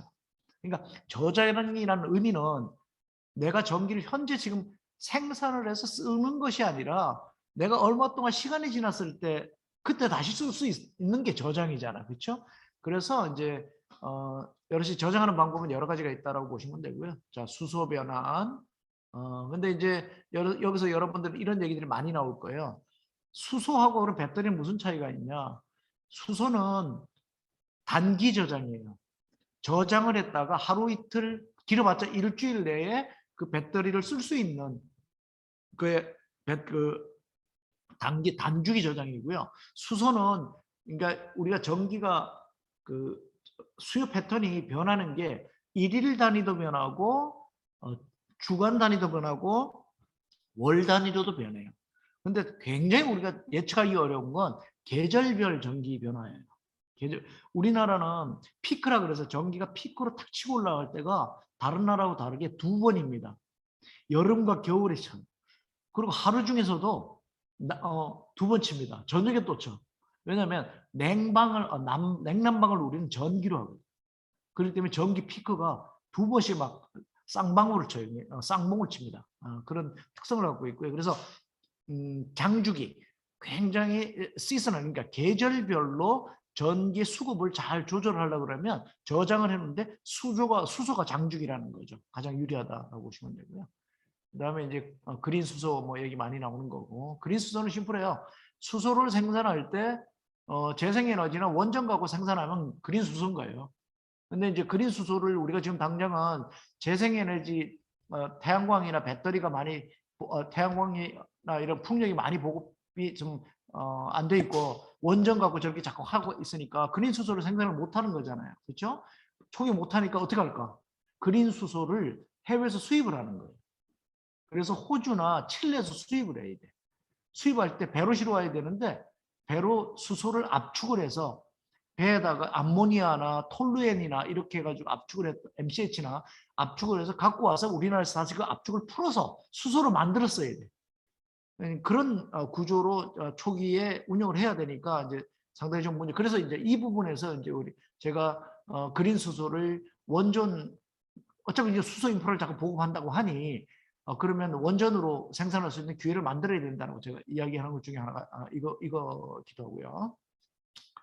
뭐 사물 인터넷 뭐 당연히 뭐 되게 중요한 거고요. 센서들 붙여야 되니까. 그다음에 이제 여기 하드 이슈죠. 사실은 이제 그 개통 안에 뭐가 들어왔냐면 인공지능 기술이 들어와 버린 거예요. 여기에 뒤에는 뭐 설명을 쭉 넘어가겠지만 제일 중요한 게 여러 가지가 있지만 발전량 예측이야. 우리나라가 발전량을 정확하게 예측을 못해서 전력 거래소가 버리는 돈이 1년에 2조 4천억이에요. 2조 4천억. 자, 무슨 얘기냐면 내일 내가 발전하기로 했어. 그래서 계획을 잡아놨어요. 재생에너지로. 그런데 그 시간대에 발전하는 게 날씨가 변할 수 있잖아요. 날씨 변할 수 있거나 아니면 고장 날 수 있잖아요. 그러다 보니까 전기를 제대로 못 투입을 해가지고 발생하는 손실. 아니면 또 너무 과도하게 필요한 거 예측을 잘못해서 너무 과도하게 생산해서 버려야 되는 손실. 이걸 합하고 나면 이게 손실이 1년에 2조가 넘는 거예요. 그래서 전력거래소하고 인쿼드가 만든 제도가 뭐냐면 발전량 예측 제도라는 걸 만들어요. 그래서 발전량을 정확히 예측한 사람들인데 인센티브를 주는 거예요. 그 인센티브를 돈을 따로 만들어준 게 아니고요. 그 2조 4천을 버리는 돈을 발전량을 정확하게 예측한 사람들인데 인센티브로 돌려주는 제도예요. 그래서 거기에 이제 인쿼드가 굉장히 저희 회사가 이제 핫하죠. 지난주에 우리가 2.85%를 달성했습니다. 지금 경쟁사들이 8%, 10% 얘기할 때 2.8%에 들어와가지고 이제 완전히 난리가 난 거죠 지금. 2.85%. 예. 동서발전하고 저희들이 성공을 했고요. 이거는 여러분들이 참조 에너지 데이터 얘기 많이 할 텐데 에너지 데이터가 그럼 뭐가 있어라고 묻는 사람이 많을 거예요. 그러면 이제 미터링 데이터, 전력 시장 데이터, 전력 개통 데이터 이렇게 있다고 보시면 되고요. 그 다음에 그 중에 그럼 실시간으로 움직여야 되는 데이터 세트가 뭐가 있어 하는 거 제가 정리를 해놨습니다. 해놨고 그 다음에 이제 인공지능을 할 수 있는 일도 제가 분석해놨는데 넘어가다가 꼭 설명해야 되는 게 있다라고 하면 제가 설명을 드릴게요. 아까 말하자면 발전량 예측을 인공지능으로 하는 거예요. 딥러닝으로 하는데 reinforced deep learning이라서 강화학습으로 지금 하고 있고요. 블록체인 이제 앞으로 전기 거래는 그 전기는 우리가 생산을 해서 거래를 할 때 한국전력과 거래소를 통해서 거래를 하게 되잖아요. 그렇게 안 하고 내가 옆집으로 전기를 바로 팔 수 있어. 근데 옆집 바로 파는데 내가 전기망을 저 집하고 이 집이 내가 그냥 P2P로 연결할 수도 있고 아니면 한국전력이 갖고 있는 전력망을 통해서 갈 수도 있어. 그죠? 그러면 한국전력에다가 그 망 비용만 내면 되잖아. 우리가 통신 쓰듯이. 그렇게 해서 전기를 거래하는 때는 이 계산하는 방법이 가상화폐, 블록체인을 쓰는 게 되게 편리하다라는 걸 보는 거고요. 그 다음에 이제 마이크로그리드 개념도 한번 읽어보시고요. 왜냐면 앞으로는 망 설계가 중앙 집중식인 국가 전력망의 형태는 점점 벗어날 거예요. 그래서 어느 마을 단위 아니면 이럴 수도 있죠. 어느 아파트 단지끼리 단지인데 주변에 태양광이나 뭐 이런 걸 설치할 수 있는 아니면 배터리를 설치할 수 있는 이런 공간이 있고 이렇게 하면 커뮤니티를 만들어요. 커뮤니티를 만들어서 자기들이 투자를 해서 직접 생산해서 자기가 전기를 쓸 수 있고 남는 전기는 전력회사에서 팔 수 있고 이렇게 할 수 있으면 그 작은 그리드, 그 그리드를 국가 전력망이 아니라 뭐냐면 미니 그리드, 마이크로 그리드라고 얘기를 하는 거예요. 그렇게 해서 만들 수가 있고 그래서 마이크로 그리드는 두 가지가 있어요. 온 그리드, 계통 연계형은 뭐냐면 내가 전기가 부족할 때 내가 갖고 있는 발전 설비가 전기가 부족할 때 한국전력에서 전기를 좀 보내주세요 해서 부족한 시간에 전력회사 전기를 쓸 때 쓸 수 있고 아니면 남는 전기를 또 되팔 수도 있고 할 때는 계통하고 연결이 돼 있잖아요. 그건 온그리드라고 해요. 근데 완전히 독립돼 있어. 전력망하고 상관없이 우리 내부에서 그냥 전기를 생산 다 쓰고 부족한 정전 나면 우리 안에서 정전이 나는 거예요. 그런 것까지 다 할 수, 그러니까 완전 독립하는 걸 오프 그리드라고 합니다. 제가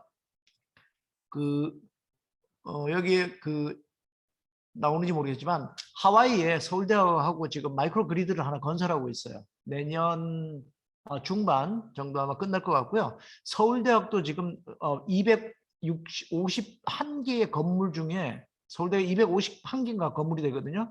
그 중에 70개 건물이 지금 마이크로 그리드로 연결이 돼 있어요. 그래서 그 프로젝트를 저희하고 서울대학이 했어요.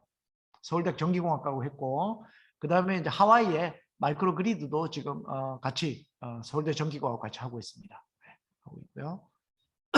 그래서 전력망으로부터 점점 독립한 형태로 계통 설계를 만들어 들어갈 거예요. 만들어 들어가는데 그래서 여기에 이 것 중에 하나가 뭐냐면 SMR이라고 보는 거예요.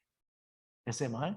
그러니까 SMR은 저는 기존의 중앙 발전 형식이라고 보질 않아요. SMR은 분산 전원으로 보는 거예요.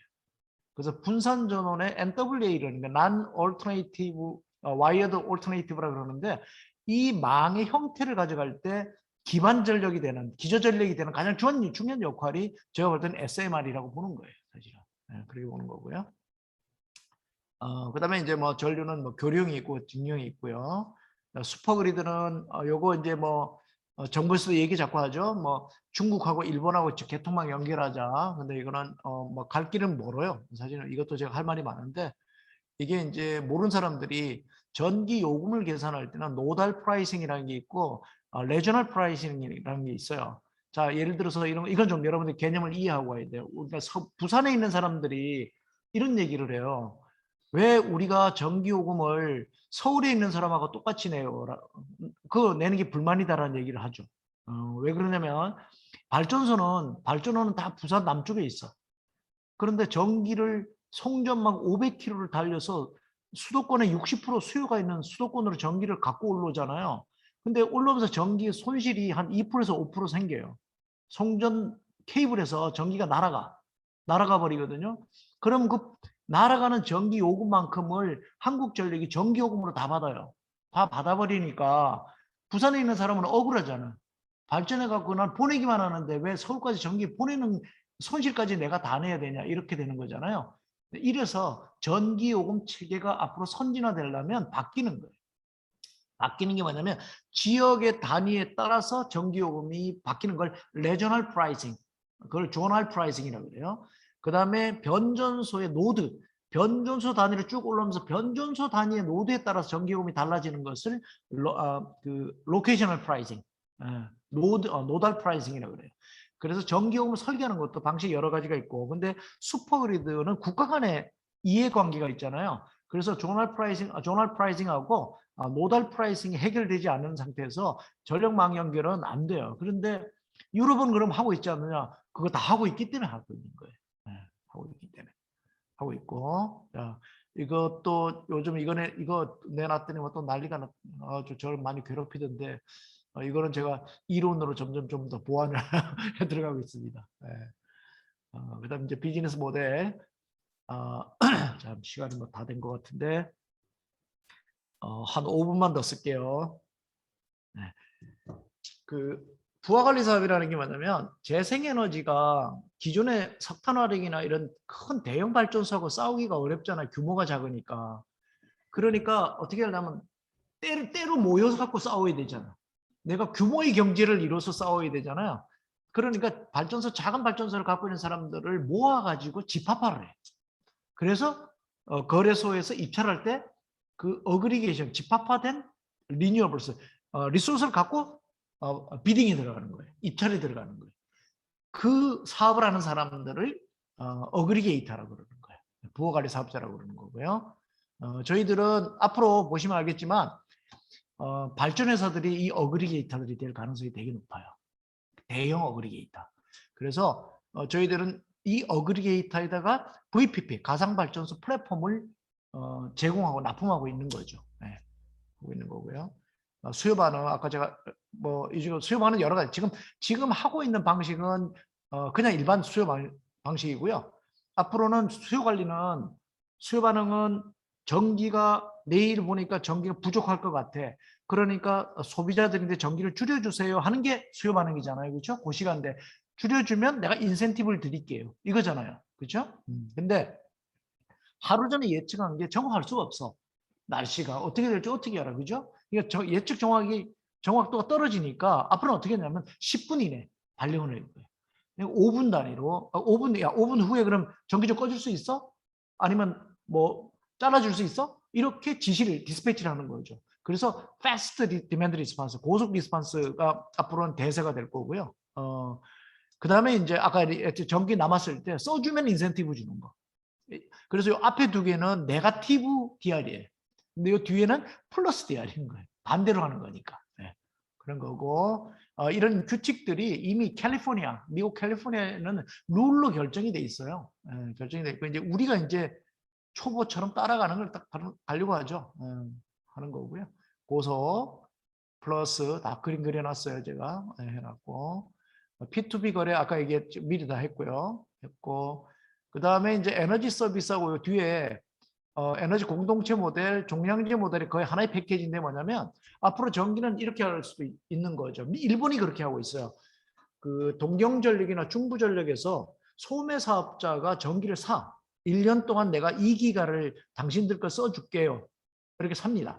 사가지고 소매 사업을 해요. 그걸 전기를 소매 사업자로 팔거든요. 그때 소프트뱅크는 어떻게 하냐면 종량제예요. 1년에 네 전기 얼마나 많이 쓰더라도 1년에 내 100만 원 할게. 이렇게 계약을 합니다. 그런데 그렇게 하면 그럼 200만 원 쓸 수도 있잖아요. 그렇죠? 근데 요거를 서비스를 통해서 잘 컨트롤할 수 있도록 서비스를 해주는 거예요. 그래서 이제 요 세 가지가 같은 모델로 돌아간다고 보면 되고요. 이것도 뭐 그냥 쭉 넘어갈게요. 한번 읽어보시면 되고 아까 얘기했듯이 15분 단위나 하루 단위 데이터보다 초 단위나 분 단위로 데이터를 정밀도를 끌어올리면 예측 정확도도 올라가고 그러겠죠. 예, 그래서 1초 단위로 할 수 있는 것들 제가 설명 쭉 했고요. 쭉 넘어갈게요. 자, 그다음에 시간 변동 요금제가 있죠. 여러분들 아마 누진제는 알 거예요. 제가 아까 우리 교수님이 에너톡 말씀하셨는데 제가 이 누진제가 우리나라가 6단계 하다가 3단계로 바뀌면서 저희 회사가 망할 뻔했어요. 왜냐면 에너톡이라는 제품이 집안에다가 누진제를 예측해주고 있었거든요. 그때는 하루에 150가구씩 팔렸어요. 그래서 우리 직원들이 떼부자 된다고 막 난리가 났고 그래서 조지 소로스하고 손정희까지 막 투자하고 막 난리가 났었어요. 근데 우리나라가 3단계로 줄여버렸어. 그런데 단계별로 가격 차이가 별로 없어. 그러니까 하루에 에너톡이 10개도 안 팔리더라고요. 그래서 누진제는 사실 레귤레이션이에요. 전기를 덜 쓰게 억압하는 거거든요. 근데 가장 좋은 방법은 전기 요금을 시장에 맡기는 거예요. 그래서 전기를 많이 쓰는 시간대 전기가 비싸지게 하면 되는 거고 전기가 덜 쓰는 시간대 전기를 싸게 해주는 거예요. 그게 TVP예요. Time Variable Pricing입니다. 그래서 시간 변동 요금제예요. 그래서 아까 얘기했듯이 피크 타임 때 이런 피크 타임들이 있어. 그럼 피크 타임 때 전기 요금을 10배로 가져가. 그러면 피크 시간대에 가만히 놔둬도 사람은 전기 사용량을 줄일 거잖아요. 그렇죠? 그래서 전기 요금은 시간에다가 맡기는 제도를 시간 변동 요금제고 앞으로 우리나라가 지금 2022년부터 이거를 도입하겠다고 하고는 있어요. 네, 하고 있고 뭐 여러 가지 제가 그림 그려놨습니다. 보시고 이건 뭐 설명드린 거고 저희 아이언스가 이제 왜 그러면 일을 하냐면 아까 그때 작은 자원들을 모아서 주황급전 발전기처럼 기저발전 역할을 할 수 있는 소프트웨어를 통해서 할 수 있는 역할을 해보겠다라고 해서 지금 진행하는 거라고 보시면 되고요. PPA 뭐 이런 거 다 설명을 해야 되는데 자 가상발전소는 앞으로 이런 발전 자원들을 다 묶어서 소프트웨어로 발전소를 가상화시켜서 돌아가는 플랫폼을 만들어 놓는 거예요. 이거를 버추얼 파워 플랜트라고 합니다. 그래서 가상발전소라고 그러고요. 저희 회사가 여기서 지금 강점을 드러내고 있고 발전해서 5개, 6개 중에 5개들을 저희들하고 계약을 한 거죠. 네, 한 거고요. 상계요금 이것도 참 중요한데 요거는 조금 설명하고 넘어갈게요. 뭐냐면 같은 건데 조금 다른 방식이지만 읽어보시면 여기 보면 호스트가 있잖아요. 호스트가 주변에 있는 이웃들하고 커뮤니티를 같이 만들어요. 만들어서 이 사람은 태양광을 별도로 갖고 있기도 하고 어떤 사람은 옥상에 자기 집에 루프탑에도 갖고 있고 어떤 사람은 없을 수도 있어. 근데 이렇게 우리가 회원제야. 회원제인데 이 사람이 호스트가 돼서 플랫폼을 구축하면 여기에 저기 전력회사 스마트 미터를 달아요. 그래서 여기서 전기에 남는 양은 팔고 부족한 양은 가지고 와. 그래서 여기서 이 미터가 계산을 할 거잖아요. 그죠? 상계를 할 거잖아요. 팔고 쓰고 한 거를 상계를 하죠. 상계된 양을 가지고 남는 이익을 요 이웃들하고 나눠 먹는 거예요. 나눠 먹는. 그래서 넷 미터링. 그래서 요거는 지금은 안 돼 우리나라는. 그래서 요거는 FIT라 그래서요. 계량기 2개 달아가지고 지금 우리나라 태양광 하는 사람 조금 크게 하는 사람들이 FIT, 피드인 테립이라 그래서 계량기 2개 달아가지고요. 요거 2개 차액만큼 전력 한전하고 정산을 하는 방식을 써요. 이거 옛날 방식이에요. 근데 이제는 계량기 하나 가지고 커뮤니티를 형성해서 하는 방식으로 올 거예요. 그래서 이제 잘만 이걸 디자인하고 이웃끼리 잘 설계를 하면 조그맣게 만들어 갖고도 돈을 벌 수 있는 구조가 이제 올 거죠. 근데 우리는 이제 전기요금이 너무 싸서 이런 게 투자를 잘 안 하죠. 전기요금이 그래서 올라가야 된다고 그러는 거고요. 자, 쭉 넘어가겠습니다. 이제 이거는 그냥 읽어보세요. TS하고 DS가 뭐냐면 지금 국가전력망을 운영하는 건 TSO예요. 트랜스미션 시스템 오퍼레이터. 그래서 한국전력이 TSO예요. 엄밀하게 말하면. 근데 한국전력은 TSO가 DSO를 같이 갖고 있어요. 배전하고 송전을 같이 갖고 있잖아요. 그런데 앞으로 분산전원이 배전망이 달라붙으면 DSO가 분리가 돼야 돼. 분산 에너지를 따로 관리를 해야 되거든요. 그러면 예를 들어서 말하자면 아까 SMR 제가 얘기했는데 SMR은 TSO에 들어가는 게 아니라 DSO에 들어와 있는 거죠. 그죠? 그렇게 해서 이 구조 설계가 바뀌어야 돼요.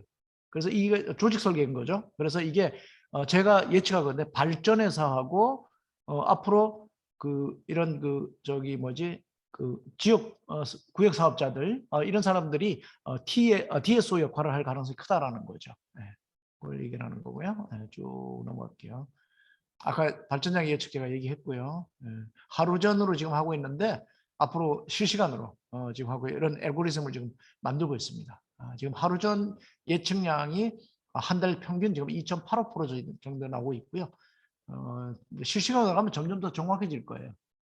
왜냐면 짧은 시간에 예측을 하는 거니까. 그래서 거의 뭐 저희들 회사에서 지금 시뮬레이션은 거의 0에 가까운 그런 패턴을 지금 보이고 있고요.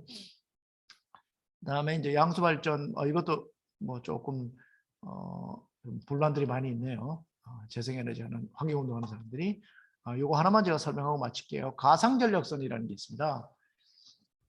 전력망을 전기 수요가 자꾸 늘어나면 송전탑을 자꾸 지어야 되는 게 아니라 송전탑을 덜 짓게 하는 방법이 있는 거죠. 하나만 하면 배터리를 공급 측에다가 송전망에다 배터리 설치하고요. 배전망 수요 측에다 에너지를 설치를 하는 거예요. 그래서 소프트웨어로 잘 관리를 해. 그래서 여기가 송전망이 바쁘지 않을 때, 컨덴서션이 없을 때 전기를 이 시간에 얼른 보내. 그래서 송전망에다가 저장을 해놓는 거죠.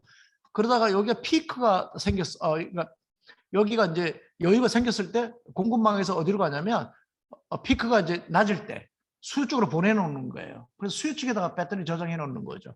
그러다가 수요가 팍 올라가면 수요 측에 있는 전기를 빨리 보내는 거예요. 그러면 전력망이 컨제스션이 이르지 않는 시간에 전기가 이동할 수 있는 거잖아요. 그죠? 그래서 이걸 가상전력선이라고 해요. 그러니까 버추얼 파워라인이라고 이런 기술이 있는 거죠. 그러니까 배터리가 사람들 자꾸 배터리 매니어라고 저부르고 요즘 우리 주 교수님도 배터리 매니어 돼 가신다고 자꾸 소문 나는데 이유가 있는 거예요. 이거 제가 설명할 시간이 없어서 설명 못하지만 이런 것뿐만 아니라 주파수, 전압저 이런 역할들을 다 할 수 있는 거거든요. 굉장히 그래서 궁합이 원전하고 잘 맞는다고 제가 얘기하는 게 그런 거예요, 사실은. 예. 그래서 이제 제가 이거 설명을 했더니 잘 못 알아들어서 제가 예시를 아직 이렇게 그려놨습니다. 그려서 이제 설명을 드리는 거고요. 예, 하나는 이제 이런 거 요거 설명 마칠게요. 송전망의 용량을 계속 왜 늘려가느냐라는 거죠. 왜냐 근데 이거는 송전망이 비효율적으로 운영되기 때문에 그럴 수도 있어요. 그러니까 송전망을 센서를 다 붙여서 송전망에 열을 측정하거나 송전의 혼잡을 측정하거나 이럴 수는 없어요. 너무 비용이 많이 들어가. 그렇게 하면. 그럼 어떻게 하냐면 기상 조건, 어느 구역을 잘라서 기상 데이터를 가지고 송전망에서의 전기 흐름을 예측할 수 있어요. 가상적으로 예측할 수 있거든요. 그런 거를 계산할 수 있어요. 그래서 이건 이론적으로 이거는 제가 여기다 슬라이드를 올렸지만 아직도 연구가 많이 필요한 부분이에요. 그래서 이런 것을 통해서 간접적으로 그 시뮬레이션을 해가면서 이런 기술들을 개발시킬 수 있는 기회가 있다. 그래서 이거는 제가 마지막 장에다가 지금 넣습니다. 여기까지 제가 시간을 많이 초과했지만 설명했고요. 저희 뒤에 거는 회사 소개니까 한번 읽어보시면 되겠습니다. 예. 설명할 건 별로 없는. 네.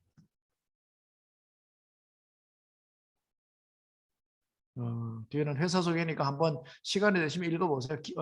벤처가 이런 앞에 있는 기술을 가지고 어떻게 해서 상품을 만들어 가지고 돈을 벌고 있는지 그것 때문에 제가 마지막에 회사 소개서를 넣었으니까 한번 읽어보시면 되겠습니다. 자, 이상 마치겠습니다. 예, 아주 방대한 양을 아주 전달해 주시고 싶으신 거가 굉장히 많으신데 짧은 시간에 많이 말씀해 주셔서 일단 감사드립니다. 학생들 뭐 이해하기가 어려웠을 그런 내용들도 상당히 있을 것 같은데 이해가 잘 안 되거나 궁금한 내용이 있으면 질문해 주세요. 자, 마이크 켜시고 뭐 아무 질문이라도 하셔도 됩니다.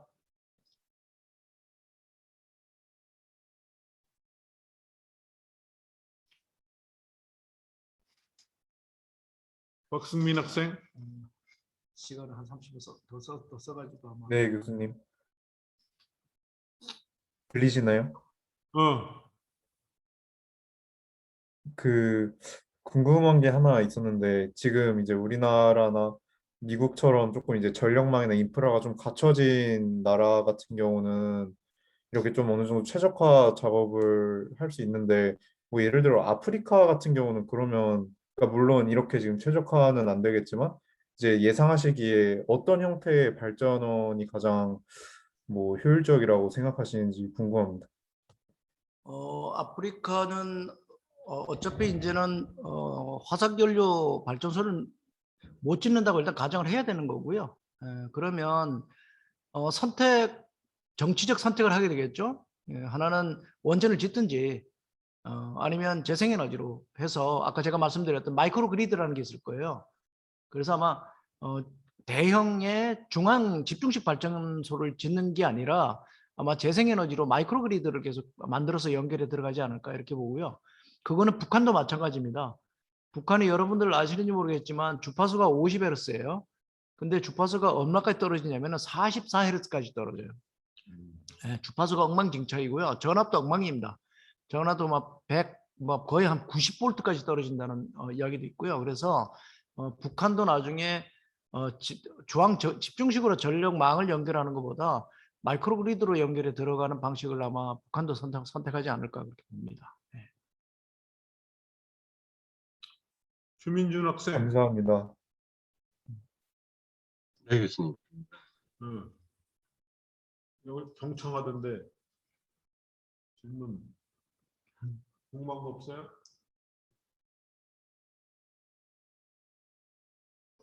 어려운 것. 이번 강의가 좀 어려워서. 네. 잘 없는 것 같습니다. 제가 그러면 좀 일반적일 수도 있고 아닐 수도 있는데 제가 볼 때 굉장히 중요한 질문 예, 하나 드릴게요. 좋습니다. 네. 근데 결국은 이제 재생에너지를 확대하려면 특별히 이제 우리나라에서는 태양광으로 확대하는 게 제일 유력한데요. 이제 해상 풍력이나 이런 거는 태양광에 비해서 경쟁력이 떨어지기 때문에 그러면 이제 태양광은 결국은 그 간헐적인 발전원이기 때문에 이 ESS를 대량으로 쓸 수밖에 없고 아까 말씀하신 대로 문제 가상 송전망 이런 거를 이용해서 이 발전단에도 할 수 있고 이제 배전단에도 쓸 수 있고 그런데 어차피 그러려면 이제 ESS가 엄청나게 배터리가 많이 필요할 텐데 그러면 이제 그게 다 이제 비용으로 이렇게 갈 거거든요. 그리고 또 배터리는 그 물질도 굉장히 많이 소용이 되기 때문에 앞으로 이제 배터리의 그 수요가 늘어나면 늘어날수록 이제 그 물질의 어떤 품귀 같은 게 생길 수 있고 그러면 결국은 배터리 가격은 이 태양광 패널 같이 이렇게 뚝 떨어지지 않고 앞으로 좀 떨어지다가 다시 올라갈 수도 있고 그럴 텐데 그것이 재생에너지 확대의 저해 요인으로 저는 작용할 거로 이렇게 보는데 그 어떻게 그 배터리 문제, ESS 문제를 어떻게 보시는지요? 일단 그 ESS는 현재 경제적인 비용 문제가 아직 해결이 좀 덜 되고 있다. 속도가 굉장히 빨리 진행은 되고 있지만 그렇게 빨리 진행된다고 볼 수는 없을 것 같고요. 그래서 배터리는 우선 기술적인 진보를 좀 보면서 또 우리가 추이를 봐야 될 필요가 있고요. 그래서 제가 그 자꾸 이제 원전 얘기를 자꾸 페이드 인 페이드 아웃으로 가야 되지 탈 원전이니 이렇게 좀 안 했으면 좋겠다라고 자꾸 이제 그 정책 결정하는 분들이 이야기를 하는 이유가 그겁니다. 왜냐하면 그 자원이라는 건 그러니까 우리가 지금 탄소 중립을 해서 해야 될 기술들이 완성되어 있는 기술이 많지 않다라는 거예요, 사실은. 그러니까 새롭게 도입해야 되는 기술들이 경제적인 문제하고 기술적인 문제가 완성되지 않은 2050년까지 끌고 가야 되는 기술들이 굉장히 많은데 그럼 리스크를 안고 계속 대체를 해나가야 된다라는 거잖아요. 그러면 그거는 무자르듯이 뚝 잘라서 되는 게 아니고 페이드 인 페이드 아웃으로 가야 된다라는 거죠. 그래서 공존의 문제를 선택해야 되고 그 개통 문제를 제가 자꾸 문제를 삼는 건 개통이 하루아침에 그렇게 뚝딱 한다고 해서 뚝딱 해결되는 문제는 아니거든요. 그래서 개통이 그러니까 그래서 공급 자원들은 엄청나게 빠른 속도로 변화할 수 있다 하더라도 개통이 못 따라갑니다. 사실은 개통이 못 따라가기 때문에 개통은 굉장히 느리거든요. 굉장히 완만한 속도로 가기 때문에 그래서 개통에서의 완화 문제, 미티게이션 문제를 해결하는 게 굉장히 중요하다고 봐서 지금 기존에 있는 개통에서도 지금 우리가 지금 유연성 확보를 할 수 있는 설비들이 있어요. 예를 들어서 이제 팩트라든가 기타 등등 설비들이 존재하고 있는데 그 설비들도 그동안 우리가 많이 투자를 못 해놨어요, 사실은. 못 해놔서 배터리에 대한 투자도 있지만 병행해서 전력망의 효율화를 올리는 방법을 한국전력이 병행해서 투자를 해야 되고 저는 뭐 배터리를 무조건 집어넣는다 그래서 개통 해결된다고 보지는 않아요, 사실은. 발전원하고 공존해가면서 균형을 맞춰야 되는 문제라고 생각을 하고요.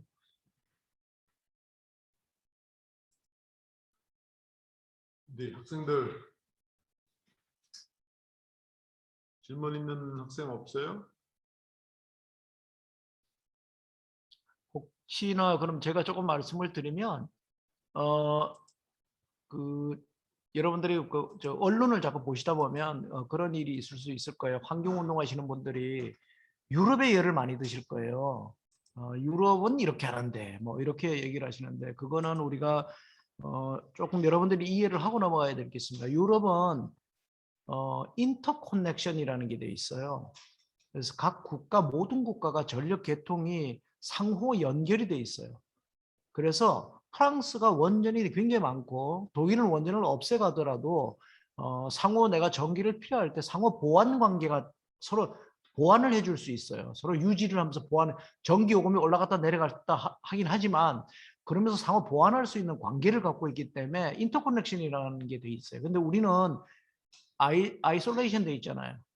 그러니까 북한이라는 게 있고 남한이 있고 일본도 고민스러운 게 아이솔레이션에 대해서 개통이 분할이 돼 있다. 그러니까 뭐라 그래야 되나? 독립돼 있다 그래야 되나? 이게 격리돼 있는 거잖아요. 그래서 어디서 상호 연결돼서 전기를 상호 보완적으로 할 수 있는 방법이 없었기 때문에 과거에 우리 정부가 정책을 결정한 게 두 가지였던 거죠. 하나는 뭐냐면 원전이었던 거고요. 두 번째가 뭐였냐면 HVDC였던 거예요. 제주도에 발전소를 많이 지을 수가 없으니 그러면 육지에서 전기를 생산해서 DC로 제주도로 HVDC로 해상으로 보내주자. 아니면 남는 전기는 역송해서 갖고 오자. 이렇게 해서 유일하게 인터커넥션이 제주도와 한국만 우리 육지만 돼 있는 거예요. 그래서 개통 자체가 굉장히 다르기 때문에 유럽의 연은 우리인데 맞지 않다고 보셔야 돼요. 오히려 보려면 영국하고 봐야 되는데 영국은 또 다른 게 대륙붕하고 옛날부터 해상에 관련된 기술이 굉장히 발달돼 있고 특히 좋은 건 뭐냐면 그 나라 중 에너지 자원 중에 축복받은 것 중에 하나가 뭔지 아시죠? 풍력이에요. 예.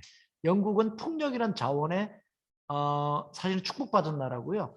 우리는 지금 풍력하고 태양광의 질이 굉장히 떨어지는 나라예요. 에너지 밀도가 너무 작은 거죠. 그래서 투자하는 것만큼 해외가 갖고 있는 효율을 우리가 확보할 수 있느냐, 이것도 좀 굉장히 부정적이에요. 이 정도로 해서 이제 오늘 마쳐야 되겠습니다. 예. 오늘 좋은 말씀, 귀한 시간 내주셔서 많이 해주셔서 감사드립니다. 네, 아이고 고맙습니다. 수고하셨습니다. 네, 학생들 수고 많았습니다. 박수. 감사합니다.